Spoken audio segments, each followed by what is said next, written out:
Justin Herbert gets the bag. That means that Joe Burrow's bag is going to be even baggier. I can't wait. Steelers, the last team to report. Certainly not the least team to report. Very excited about Kenny Pickett, Najee, and company out there. So, you know who I caught up with yesterday? Not Najee, another running back, a new Baltimore Ravens, same division, veteran status though, Melvin Gordon. I cannot wait for you to see this interview. He's never held back. He certainly isn't holding back now. We're talking running backs. We're talking how he's viewed by the media and fans. We're talking what his goals are for this season. And we also have my friend, Niners legend Vernon Davis on the show. Let's do it.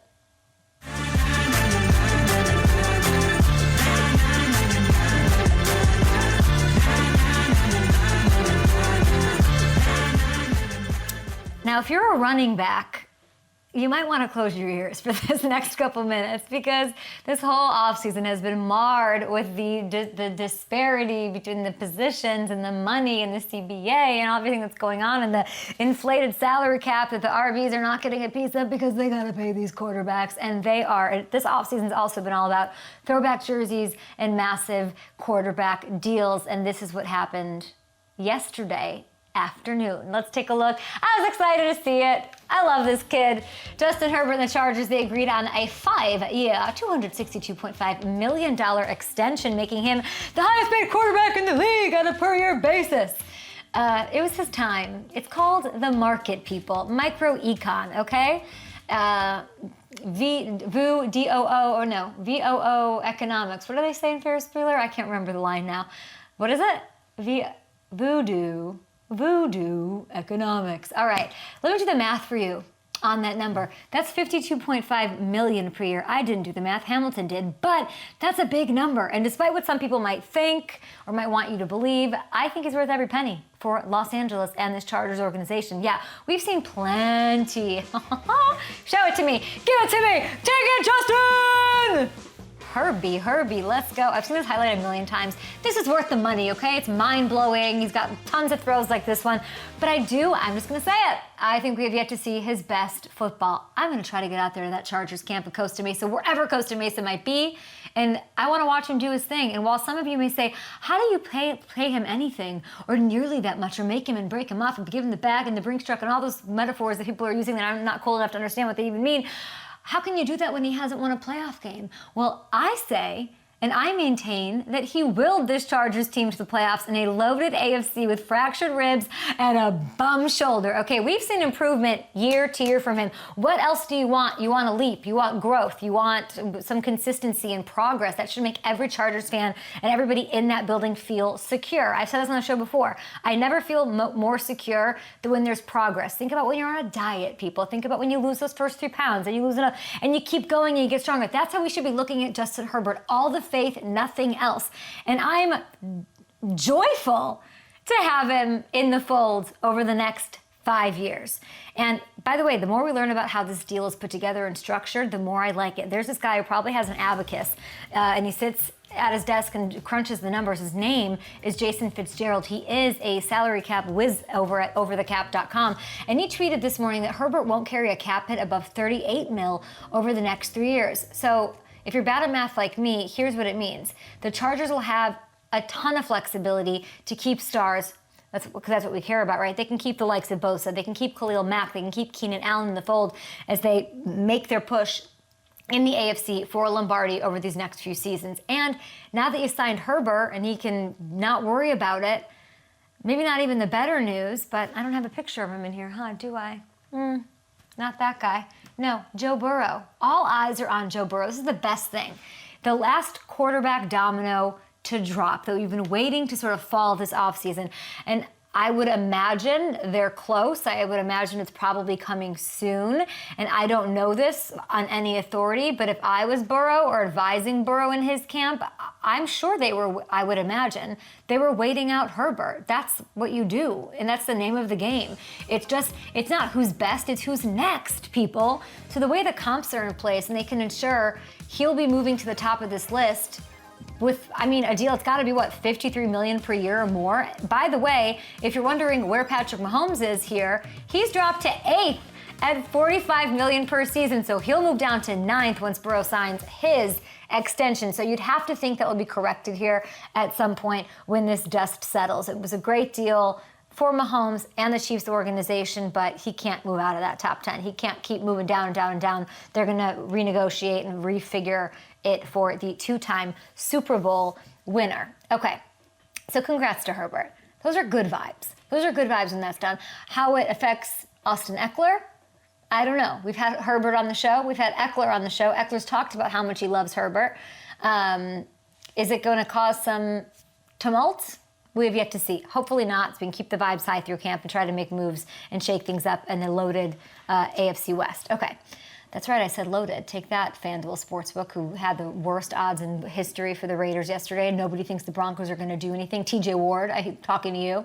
I think the AFC West is looking to be pretty darn good. Okay, we've also had something, guys, interesting happen over the show the last few days. The few of our guests that I wanted to dig in here for a minute, like pretty much every NFL fan right now, I'm fascinated to see how the Aaron Rodgers situation plays out in New York. And beyond that, I keep bringing up the name Nathaniel Hackett. The layer of him back with his quarterback is really interesting. He takes that Denver coaching job, I think, in hopes of reeling in the big fish of Aaron Rodgers. The Packers didn't trade him last offseason. They get Russell Wilson instead. It's a disaster. Hackett's one and done. But now he lands in New York to reunite Rodgers with Rodgers, and now he's got a chance to do something really remarkable. I sat down with Melvin Gordon yesterday, okay? So we'll play the full interview for you a little bit later on in the show, but I did want to highlight what he had to say about his former head coach while he was in Denver last year. Here's Gordon on Hackett. But I don't want people to think that Hack was a bad coach. Like I said before, it was a lot of great people on the staff. I don't think that they meshed well together, and it showed. But I think Hack was a really good coach, but Hack can't coach every position. That's just what it is. When we didn't understand something, Hack would come in right away and boom, within like 2 seconds, he'd be able to make it clear for us. But he can't coach the running backs. He's not the running backs coach. He can't coach the receivers and the safeties. He has to just oversee and trust his guys. And, I think some guys on the staff was really good. And then some guys were, there's just a lot of homies on there, and it didn't mesh. It was really interesting, and I do feel a little bad. I mean, he's kind of throwing the position coaches under the bus there and some of the staff that Hackett chose and brought with him. But I want to focus on sort of just the Nathaniel Hackett element of this, because we know Melvin keeps it real. He's as honest with the media as it gets, and he clearly thinks Hackett is special. And while I also think Hackett is going to be big in determining what Rodgers looks like, what his success is in New York, Chris Collinsworth joined me on Monday, and he had these thoughts, which were different from mine. If you're going to get the Jets, you better get them early, because as they learn this offense, and this isn't Nathaniel Hackett's offense, right? I mean, we understand this is now Aaron Rodgers' offense. He's going to be calling those plays at the line of scrimmage. It's going to be interesting to see how many adjustments that they make. Okay, guess what? I understand what Chris is saying, and I love him, and I'm happy that he came on the show. And we all know that Rodgers is heavily involved in designing the offense and the play calling. And then there's, of course, like, oh, my headset doesn't work. It's what I say to my line producer all the time, like, oh, I can't hear what you're saying because I just want to do what I want to do out here. I'm on live TV. Aaron Rodgers is the same thing when he's out there making plays. But Robert Saleh has admitted that Rodgers is going to be involved in the architecture of this offense. I do think he's downplaying the Hackett role, Chris, or I hope he is just a little bit. I'd like to think that he's more involved. Let's not forget Rodgers hit some rough patches in the final years of the Mike McCarthy regime, okay? In offense, he also had a ton of control over it. He did his thing out there. It was when he kind of merged his way of doing things and was more of a team player and said, hey, Matt LaFleur, hey, Hackett, let's do this, let me dig in and recommit myself, that they started to make magic, and it really got him back to being his MVP form. If you look at these numbers with Hackett, over the course of 3 seasons, he averaged 37 touchdowns, just 4 interceptions. He was 39-9. He won 2 MVPs. He was able to take what was already a Hall of Fame career into another stratosphere. So yes, while Rodgers was already great with Hackett, let's not act like the OC and play calling does not matter. The Jets just have to hope that what happened last year doesn't impact him between the ears here, and that he gets his vibe straight and can give Rodgers what he needs, which is positive energy, reinforcement, maybe a matcha and some sage and some adaptogen from Erewhon Isle. I don't know. Okay, that's my take on that. We want to talk running backs. We've got Melvin Gordon coming up on the show. Excited about that. We've got great guests this week. And the next one's one of my favorites. Why? Because his smile is just the best in the entire world. He loves Smirnoff vodka just like I do. He's got a rap album that dropped. A legend, Vernon Davis, joining us next.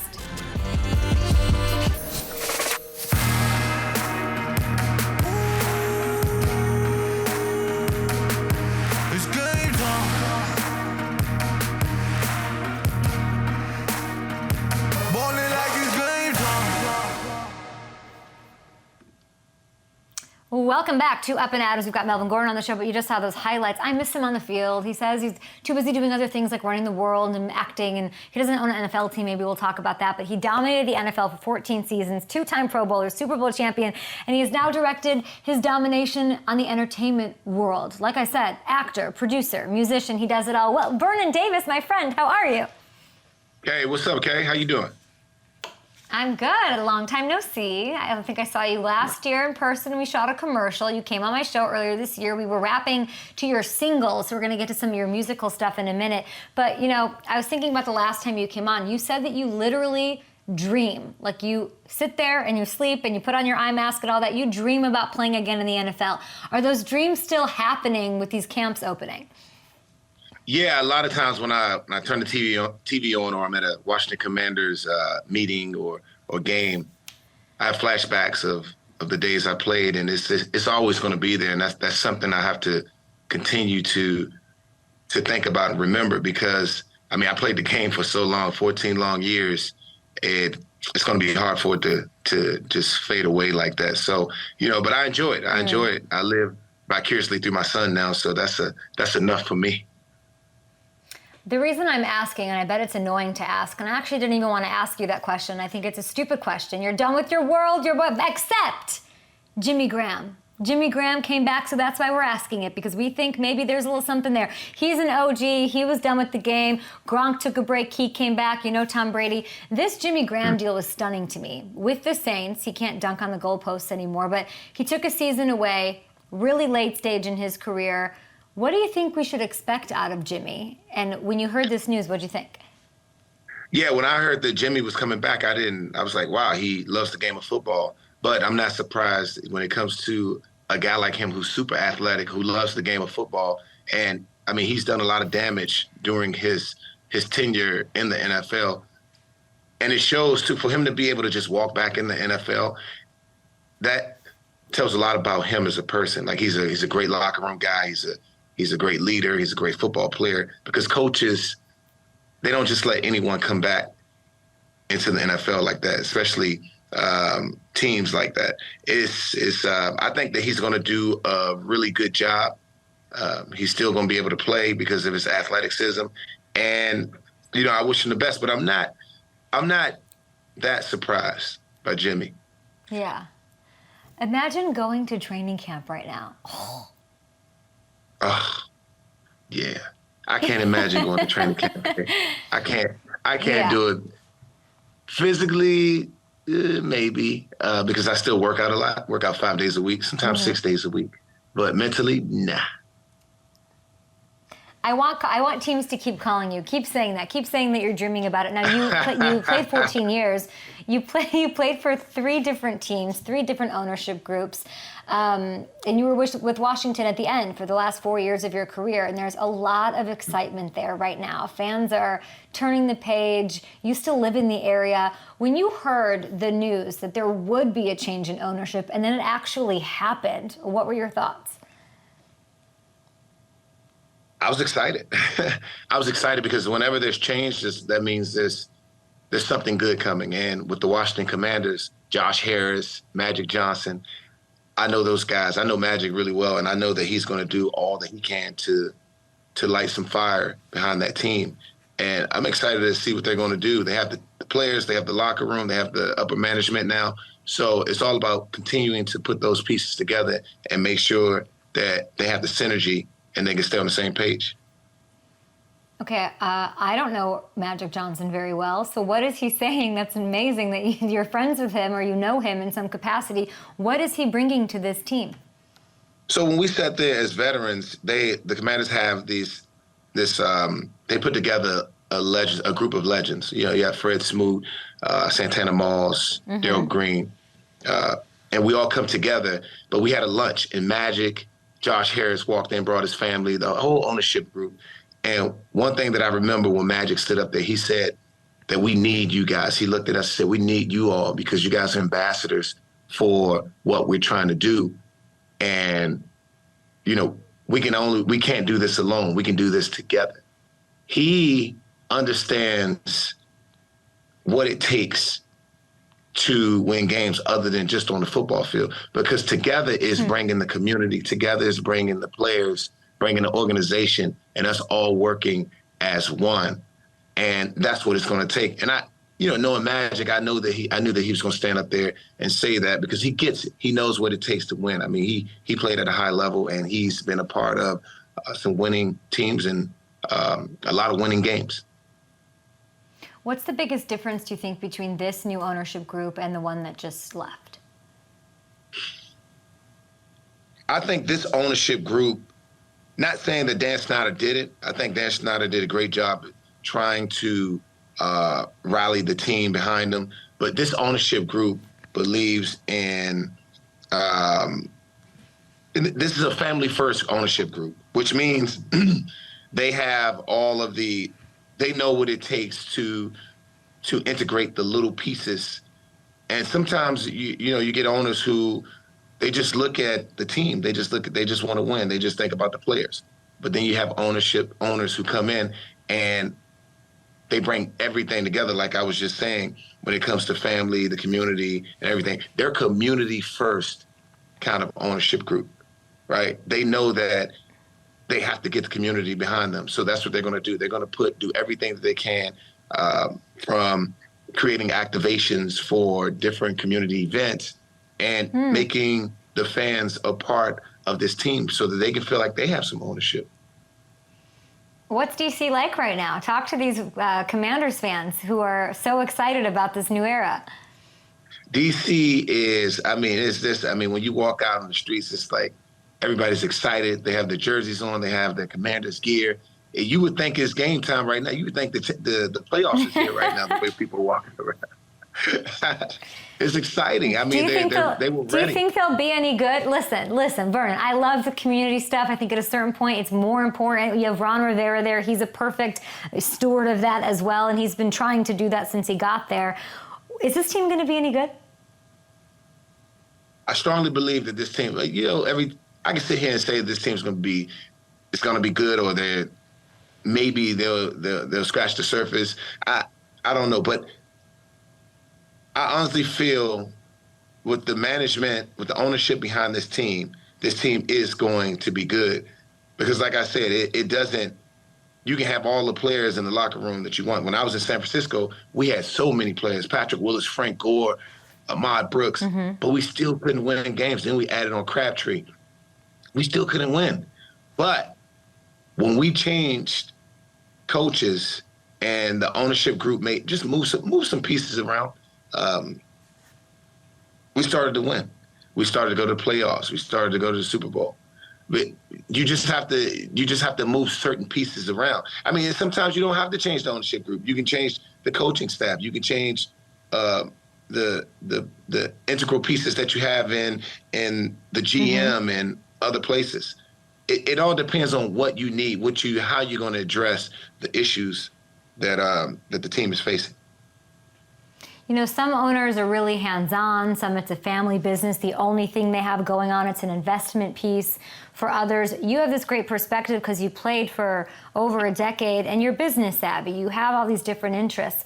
Niners, always contending. I would think they have a great ownership group. What do you think is the one or two most important qualities in a successful, functional, and just top-of-the-line ownership situation? I think the top-of-the-line ownership is how you treat people. Everything in life is about how you treat people, even from an ownership group. In order for this company to work, everyone has to be happy. They have to come to work and thrive. Like I need to smile when I walk into the building. I need to stay as long as I need to stay there longer than everyone. Like I want to feel like this is home. I don't want to go back to my personal residence, right? Because I feel so welcome. I feel this is a great place for me to be, right? When you make players and employees feel that way, then you have something special, because energy is everything. When the energy's high, you're vibrating on the same frequency, then you're going to be successful no matter what. Nothing can stop you. Because like when I was playing football, late in my career, I had to find that joy again. Like I had to find that, because if I didn't have joy, if I wasn't happy, then I wasn't going to go out and perform well. And that was the key, and that's the key for life. That's the key for anything, and that's part of being an owner. An owner knows how to take care of his people, and I think that's what Josh Harris and Magic Johnson is going to do.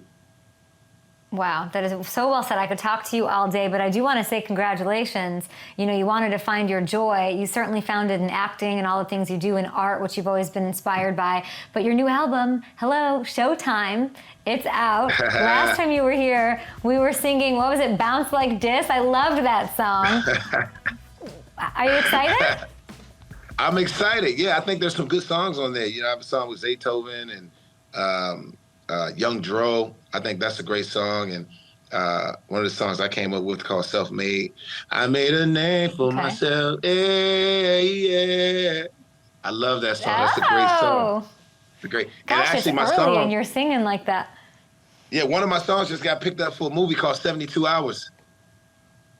What? Really? Congratulations. What song? And one of my favorite actors is in this movie. His name's Sam Trammell. I love Sam Trammell. Okay, Sam Trammell, I'm going to have to go see this, 72 Hours. And you were just in a movie with Morgan Freeman. You have so much going on. When it comes to music and athletes, I always think it's so interesting. Not that you're just an athlete, and you certainly never were, and certainly not what you are now.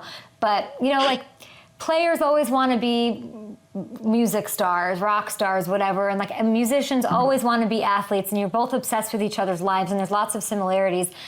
Whose bar are you trying to clear in the music game? Okay, here's some notable athletes. You got Le'Veon, Melvin Ingram, Dion, Antonio Brown, Shaq. Who sort of inspires you, or who's at their best in the game that you're trying to clear? You know what? I really, out of all these people on this list, I'm gonna have to go with my man Shaquille O'Neal. Okay, that's good. I feel like you and Magic Johnson should put some music out. Hey, you never know. That might be coming. I'll get him in on some go-go. He can get in on Bounce Like This, the remake. The remix with Magic, that sounds pretty good. Yeah, we can do the remix. Yeah. We talked about Jimmy Graham. You know, he's not retiring. You're retired. You're done with the NFL. So we're going to play a segment called Things That Should Be Retired. I just want your opinion, because I could listen to you all day long. Here we go. So depending on who you ask, you're a fashion guy. Cargo shorts, big debate on my show. Cargo shorts are making a comeback, but should they be hung up for good? Not pants, shorts. The shorts, you know what? As a kid, I used to wear cargo shorts, but not right now. I'm not wearing the cargo shorts anymore. I'm wearing the shorts that come all the way up my thigh. You know what I mean? I want to show my legs a little bit. Vernon, okay, there is nothing making me angrier. Nothing that makes me angrier than seeing a green text, okay? If somebody texts me that has an Android, I don't care, come at me, I'm out. I'm like, I question my friendship with them. Do you think that Android green text should retire? I think that Android green text should retire. Absolutely, 1,000%. It's disgusting. How about flip-flops? Yeah, flip-flops have their place, the beach. Let me tell you something. Listen, I've been in the locker room for many years. I love flip-flops on women, but when it comes to men showing their toes, and most athletes, they got black toes. I can't do that. Most athletes have black toes? Yeah, most athletes have black toes because your feet are getting banged up in the cleats, and then it's disgusting. I can't look at a man wearing flip-flops. Okay, you just made the case for the salary cap needs to go up even more. Y'all need to play these players more. They're walking around with black and blue toes out there. Ew, that is the grossest thing I'll hear all day. Okay, did you have black and blue toes? Yeah, one of my toes, not all of them, just one toe was black. I took care of my toes. I got pedicures.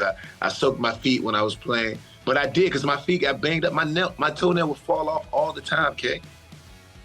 Yeah, I'm glad we're having this conversation. Okay, moving on. Let's get that image out of my head. I'm not sure if you're a dog person, but what do you make of dogs being at restaurants? Should that be retired?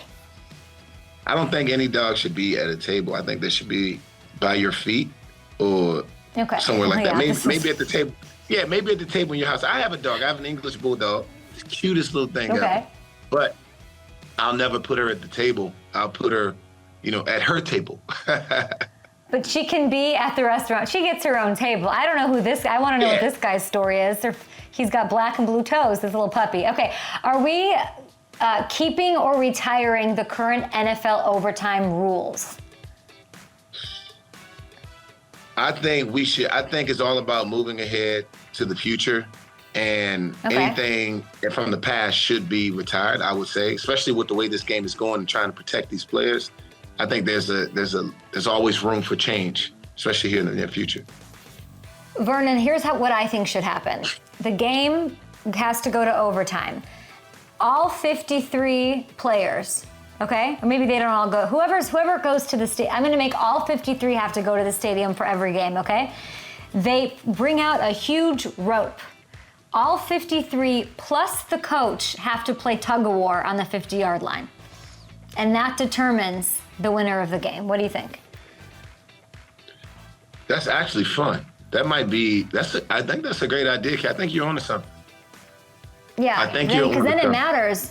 What kind of coach do you have? Are you putting Andy Reid out there lugging everybody? Then you got to consider that's an advantage to have like a Sean McVay on the other side. It's just something I'm workshopping, something I'm thinking about for these people. Those are just some ideas. Okay, your former team, Washington, should we retire the Commanders as the team name? Well, I'm 50-50 because when it comes to the Commanders, if you think about Washington, D.C., what Washington, D.C. stands for, the White House is here. There's just like this Army presence here in Washington, D.C., and that's what they were going for. But also feel like they need a mascot. I don't know what kind of mascot you would put with the Commanders. I just haven't figured, unless a soldier or somewhere along the lines of that. But I think they have that pig. They have the pig with the helmet. The Patriots have a soldier, I think. But okay, I like the Washington football team. I like the Washington football team too. You keep the Washington football team, and then you can still keep the Commanders' presence by adding a Commanders type mascot, like a soldier, a military, something in an army suit or something. You know what I'm saying? Vernon, you and I can solve the world. Why does the NFL even have a commissioner? It should just be you and I doing everything. But you don't have the time because you have so much going on. It is hard to keep up with you.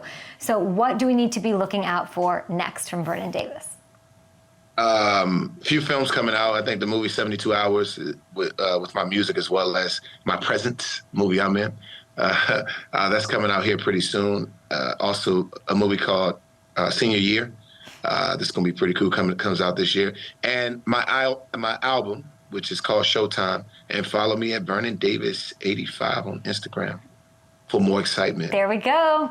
It's the debut album, but there's going to be a remix to Bounce Like This with Magic Johnson. We just solved a lot of problems here and got a lot done. I feel very efficient on a Wednesday. Vernon, we appreciate you. Thank you for all of your insights, especially about ownership. Washington fans are hungry for it. They deserve it, as you know, and we're so happy that they're starting a new page. Let's go. Let's go. Thanks, Vernon. Go. I got to get this black and blue toe thing. I don't appreciate you for that black and blue toe thing that's going to be in my head, haunting me all day. Melvin Gordon, he's next, okay? Melvin's with the Ravens. What's he going to look like this year on the field? We'll talk about it. Hey, Mel. Well, welcome back to Up and Adams. Melvin Gordon, he was with the Chargers. He actually had his own holdout, so I knew he'd have a lot to say about what's going on with the running back position. He was among the first and definitely one of the loudest to discuss his feelings about it years ago. It's been a problem for a long time, and it's certainly a bigger one as it stands right now. Saquon is back. We're waiting for Josh Jacobs. I asked him about all of that and about how he feels being with the Baltimore Ravens, whether or not he's getting along with Todd Monken. It's all right here. And thank you, Melvin, for hanging out yesterday. Still on his feet, 45, stiff arm, 50, still on his feet, another stiff arm, Melvin Gordon. You better get back, you better get back. There he goes, for 6, Gordon runs to the right. Take a step back. Melvin Gordon, Gordon steps to a tackle, touchdown, Denver. There goes Melvin Gordon, turning on the afterburners, and all the way to the house, 70-yard touchdown. Just a breeze, that's all I need. Don't blink while I pick up speed. You're wearing the Ravens logo. How does that feel?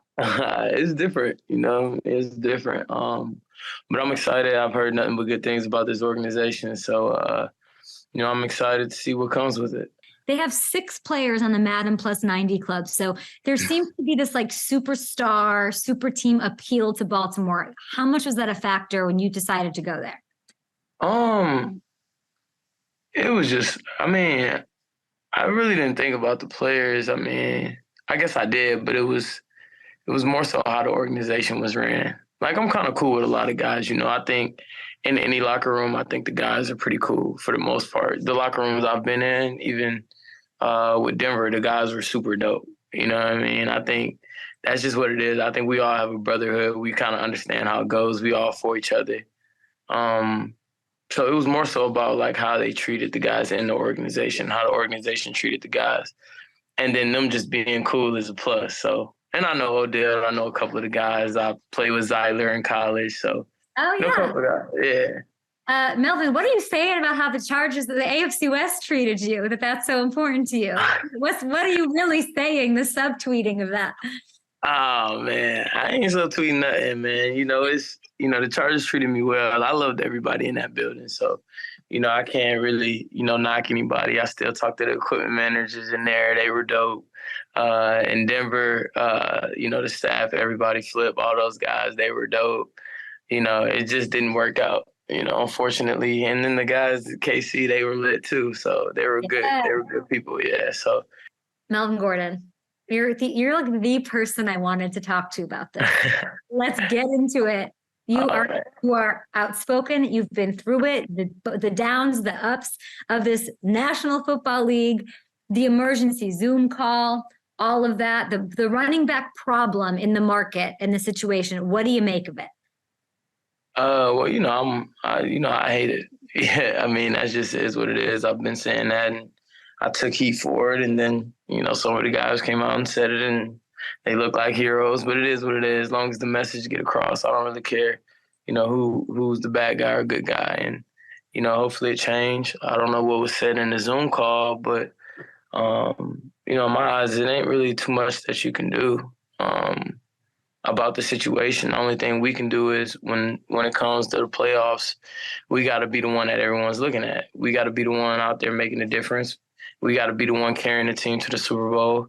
And then when we get to the Super Bowl, we got to be the ones that's making it happen. I think until we could do that, people are not really going to, view us any differently.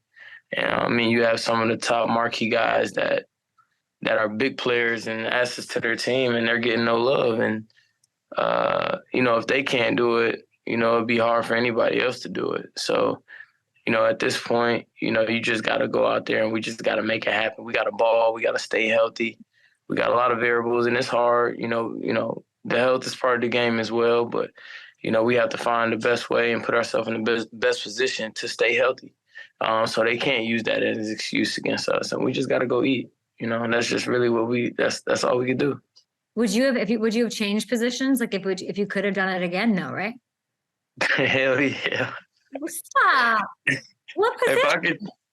Don't downplay your career and what you did in this. I'm not gonna downplay it, but I definitely would switch my positions for sure. To what? For sure. I probably go probably play corner or safety. But then you got to run backwards, Melvin. That's not fun for anybody. Nah, it is definitely one of the hardest positions, if not the hardest position on the field. But, they get paid good. They take less hits. They don't really, worry about too much. They're not having conversations about not getting paid enough if you're a good enough player. And I think you just get to live out your dream a little bit longer. I think our shelf life is, because of how they look at us, is shortened. So, their dream get to last longer. So it's bigger than the money too. It's just your opportunity to play a lot longer. You just have an opportunity to play a lot longer and live out your dream a little longer than backs do. So. God, they got to fix this in the next CBA, because this is not what I want to hear from you, from any running back, from any kid who wants to play that position. Yeah. God, that does not make me happy. Do you think Josh Jacobs should hold out? I wouldn't hold out. I mean, it's 10 M's. I mean, I held out because I was only getting 5 and I didn't want to risk getting hurt for $5 million. And I was in Cali, so you're probably getting half of that, but he's in Vegas, no taxes. I mean, I can understand Saquon. He's in New York. It's big on the taxes. Give me a couple extra million, I'll go and play. But they changed the rules. If you go Pro Bowl, you get the 10 million or whatever, however it works. But I wouldn't do it. If you're gonna hold out, just hold out to like maybe the end of camp. If you don't want to get hurt, come back that week and get to it. But I definitely wouldn't hold out, miss any games, because you're not going to get that 10 M's back. And he's in a good place. I mean, I feel him, though, because it sucks, but they still keep the rights to you next year if you sit out the whole year. So regardless, it's really a loss. And I don't think with the running back sitting out, it hasn't been good really for any of us besides Zeke. And, I don't know if the Raiders, I don't know if the owner loves Josh Jacobs like Jerry Jones loves Zeke. I mean, that was a different bond. How he treats his players, it just is what it is. And, Jerry loves his guys, and not saying that they don't love Josh, but, I think by this time Zeke was already paid. So now you're with the Ravens. You were with the Broncos last year.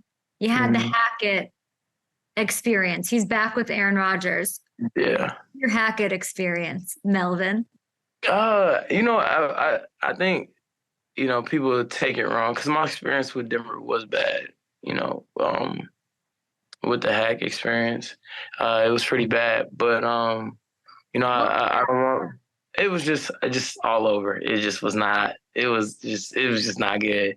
But I don't want people to think that Hack was a bad coach. Like I said before, it was a lot of great people on the staff. I don't think that they meshed well together. And it showed, but, I think Hack was a really good coach, but, Hack can't coach every position. That's just what it is. When we didn't understand something, Hack would come in right away and boom, within like 2 seconds, he'd be able to make it clear for us. But he can't coach the running backs. He's not the running backs coach. He can't coach the receivers and the safeties. He has to just oversee and trust his guys. And, I think some guys on the staff was really good. And then some guys were, there's just a lot of homies on there, and it didn't mesh. How often did he talk about Aaron Rodgers? Not often. It's not often. I mean, maybe had a couple conversations about him, but it wasn't crazy. Russell Wilson's former teammate, KJ Wright, he came out this week on his podcast, KJ All Day, and he said this when talking about Russell, quote, "When you play this game, when you go through this journey, it's all about the brothers. And when it's all said and done, he's got a lot of making up to do." Ooh. Okay, now he's not the first person to have these sort of tones and vibes. Talk to me about Russell Wilson. Is there truth to this? No, I think it's just, everybody has their own perception of, who a person is. I don't think Russell was a bad teammate. I think he was just really locked into football. He was really obsessed with winning. And, if you didn't kind of have that mindset with being obsessed with football, you would kind of take them wrong. And that's just what it is. Like, some people are just obsessed with the game. They're obsessed with winning. They're obsessed with getting better. And to others that are not obsessed with the game, they might look at it like, well, you're not a good teammate. You're not this, you're not that. Everybody had their level of, of look or perception of how they feel towards that. But, he listened when we talked to him. We wanted him to do more. He listened. I tried to get him to play Uno. He finally did it. So, he did it sometimes. He was locked in sometimes. He wanted to be a great teammate, but he wanted to win, and he wanted all of us to get that ring and get to that position. And, there's a lot of things that weren't right. And he had to have broad shoulders and take that on. And as a quarterback, that's what you have to do. Yeah. And I think he took on more than he needed to. But it's all good. I think he's going to come out this year and show the world what's up. Ooh, now he's got Sean Payton there. Good. I like it. Just play the Uno, Russell. Just play the freaking And you have to get back to practice. You just got there. You said you've only met Monken. You got to get in there and develop a rapport with him so he gives you the rocks and score for my fantasy team. Give me quickly before you go your mindset going into this season. You seem very above it. You are true veteran vibes coming from you right now. What's your mindset, Gordon, going into this year? My mindset is I just want to have fun. I want to win. I'm in the organization to win. And, I want to improve a lot of people wrong because they really got me messed up right now. And I don't know if they think I'm weak or what happened or whatever it may be because of last year. But, it's on. He's an authentic running back who I think has a bit of a chip on his shoulder. He's very, I don't know if it's self-awareness. I don't know how people feel about him. I know some Denver fans, there were some issues there. It clearly wasn't great. He spoke very highly of everybody there, kind of took it off of Hackett and said it was sort of just the situation, didn't have the right people.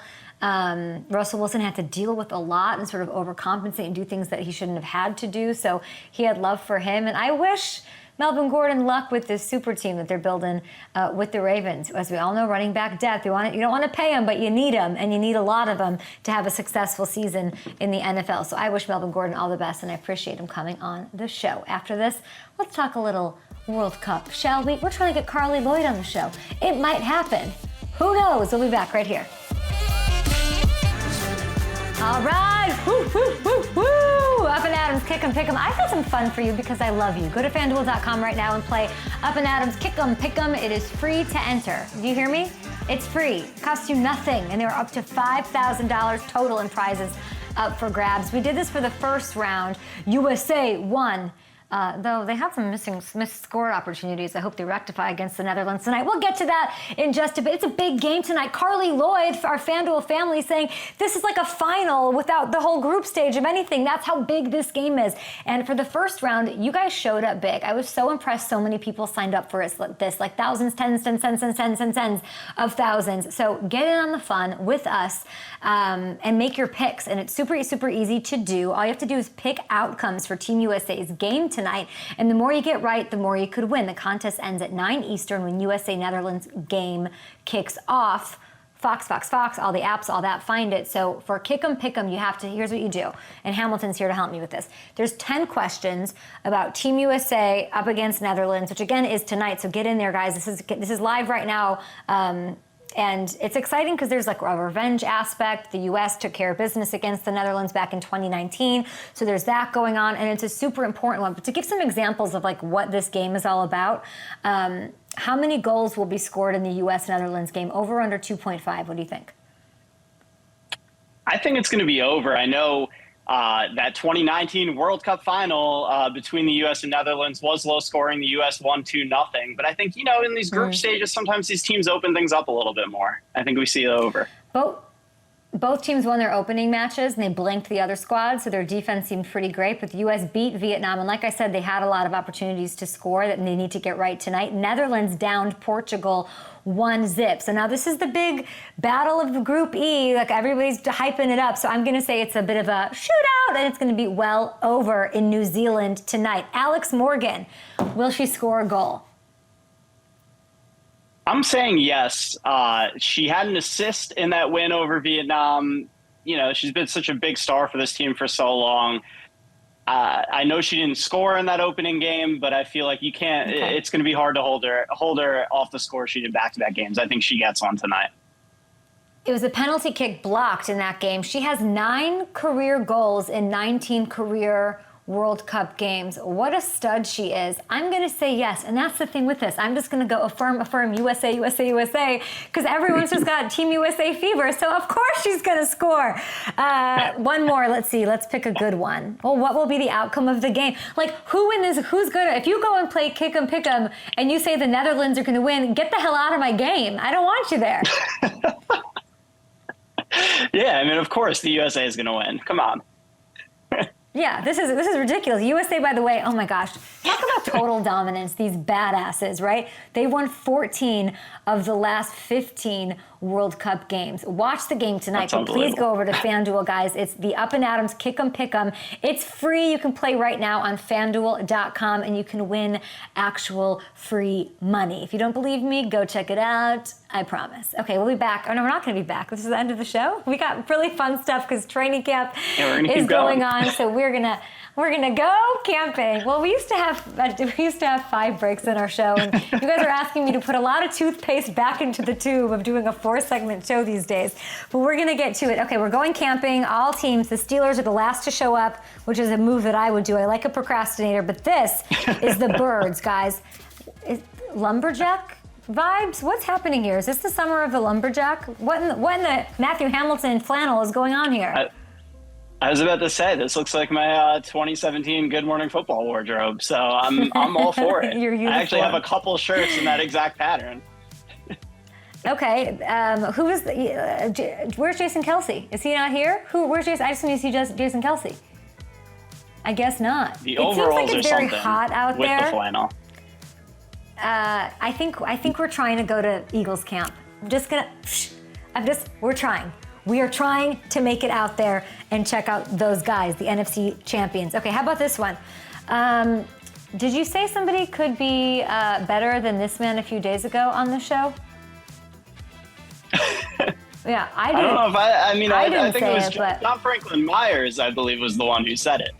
That Quinnen Williams could end up being better than Aaron Donald. But yeah, looking at that picture, I'm not going to say anything negative about Aaron Donald anytime soon.